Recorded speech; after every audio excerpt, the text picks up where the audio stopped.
introduced last fall but held back, or the contents were withheld today.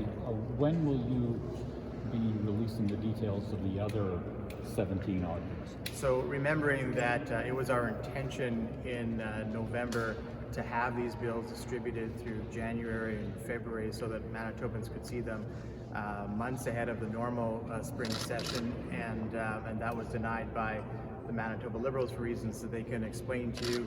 Two of the bills have now been distributed. I expect that we'll have a similar amount distributed every day, so probably within 5 sitting days, I think all the bills will be distributed, and that will be weeks ahead of when the spring bills are normally distributed. You remember that often we didn't come back till April at times, and the spring agenda was brought forward that late. So we would have liked to seen these bills out months before. As it is, they'll still be out weeks before the normal spring session. What about the education bill?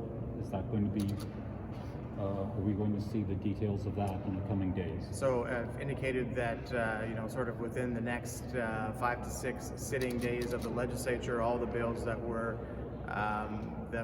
we tried to distribute in November but were blocked will be distributed. Mr. Goertzen, one concern that's been raised is the time between the distribution of the bill and second reading when people are supposed to debate it. Can you guarantee that there will be an adequate 14 days, for example, has been put forward, that there will be an adequate time for not only the opposition but the public to read the bill, see the contents before it gets to second reading debate?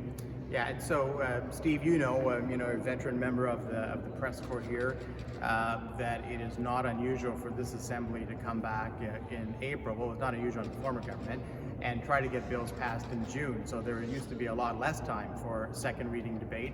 If there are concerns from the opposition, and I've seen letters in the last hour or so from both of them about second reading time, as House Leader, I'm always willing to discuss that and negotiate that.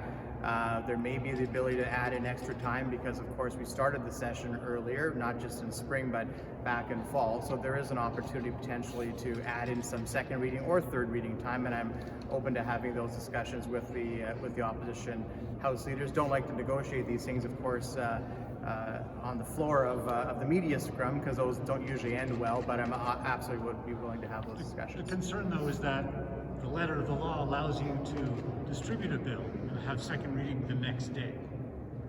The letter of the law does. I've indicated that I'm open to having the discussion about whether having more time for second reading or more time for third reading. We have that flexibility because we started earlier. Remembering also that there's committee that's going to happen, one of only 2, I think, legislatures in Canada that allows that committee process where the public can make presentation on bills, and so that'll be built into the time frame as well. So these bills, by the standards of the Manitoba legislature, will not be passed quickly, and the opposition, of course, can hold over a number of bills till the fall. So there's no fast track that is going to be happening on these bills. But again, if there's a desire to add either more second reading time or third reading time, I'm open to those discussions.